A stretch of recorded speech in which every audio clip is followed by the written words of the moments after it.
नमस्कार। आज मैं दिल्ली में सन्निधि के प्रांगण में खड़ी हूँ। मेरे साथ है राकेश धर जी। वे कथाकार हैं, कवि हैं, कथाकार, कहानीकार हैं। इनकी एक कविता गोरैया, इसके बारे में हम उनसे जानेंगे। राकेश धर जी, आपका स्वागत है। आप अपनी कविता गोरैया से पहचाने जाते हैं। गोरैया के बारे में हमें बताइए और गोरैया लिखने की प्रेरणा कहाँ से मिली, आप बताइए। देखिए ऐसा था कि मैं बचपन से ही पशु-पक्षियों से बहुत ही लगाव था। जी।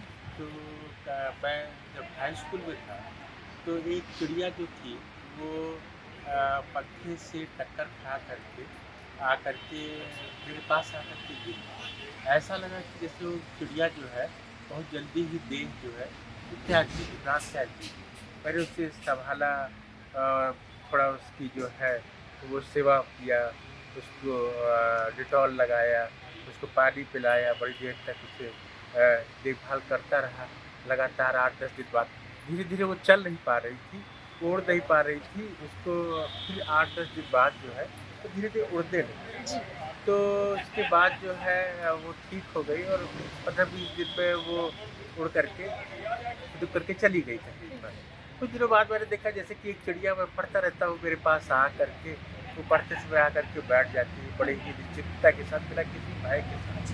मुझे लगा जैसे वो जो गौरैया जिसको मैंने कोशिश किया था पेट्रोल कि लगा के, जीवनदान हाँ जी। देने का, वो मेरे पास रोज़ मुझे शुक्रिया करना करके आती है। या आपकी कविता में एक छोटी सी बच्ची हाँ, पूछती है हाँ, कि पहले उसकी माँ उनको समझाती है कि हाँ, गोरैया कैसी थी, कैसी हाँ, होती है। हाँ, और जब वो जानना चाहती है कि भाई असल में हाँ जी, गोरैया मुझे देखनी है, कैसे हाँ, मैं देखूं, हाँ, तो वो जो ट्विस्ट आपने दिया है जी, कि माँ आप कहाँ से बताए कि गोरैया जी। कहाँ है, तो वो आपने जो लिखा है वो कैसे आया आपके ध्यान देखिए में? ऐसा है कि बहुत बड़े अगर आप देखिएगा ना तो जो हमारा जो बचपन था वो खेतों खलिहानों में गाँव में जो गुजरता था। बहुत बड़ा गर्मियों की छुट्टी में हम गाँव में चले जाते थे तो हमारे अगल बगल ढेर सारे गौरैया चिड़िया, ढेर सारी चिड़िया आती रहती थी। हम उनके साथ खेलते रहते थे।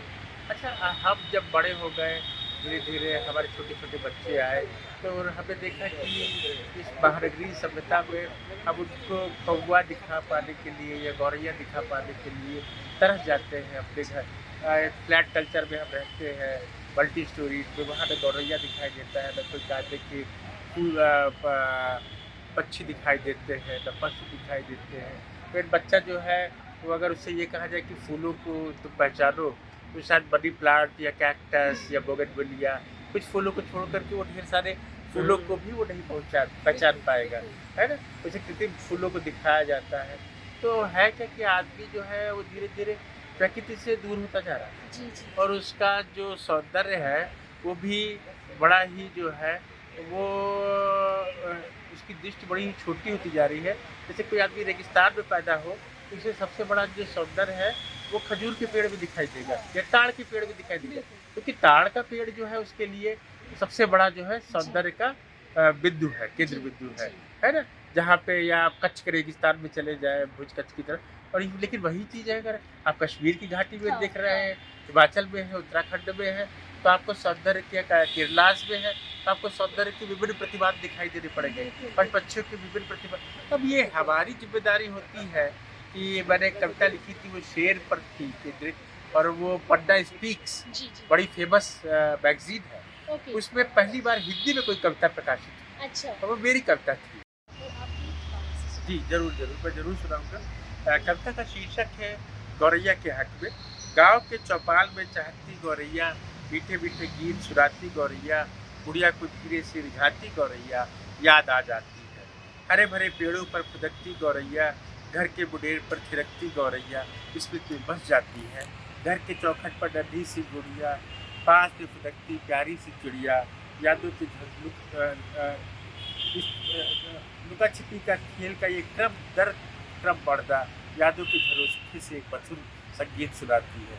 धीरे-धीरे यादें अब अवशेष रह गई, लुका-छिपी का खेल इसमें शेष रह गया, न रहा गाँव, न रहा बुढ़ेर, गौरैया कहानी के बीच रह गई। गुड़िया बड़ी होकर सयानी हुई, उसकी गुड़िया रानी हुई, जिसे उसने गौरैया की कहानी सुनाई।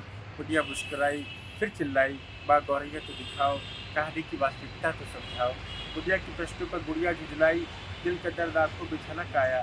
गुड़िया को मोबाइल टावर दिखाया, फिर उसने उसे धीरे से समझाया, इसे बैठा है घारे दरिद्रा, जिसे छीना हमसे प्यारा परिंदा। गौरैया का दुश्मन हमने बनाया, उसे छाती पेट से लगाया, उसने छीना हमारी प्यारी गौरैया, रह गई झूठी हो गई बाकी। वाह वाह। हाँ, हमारे तो साथ ही राकेश धर जी जो कवि और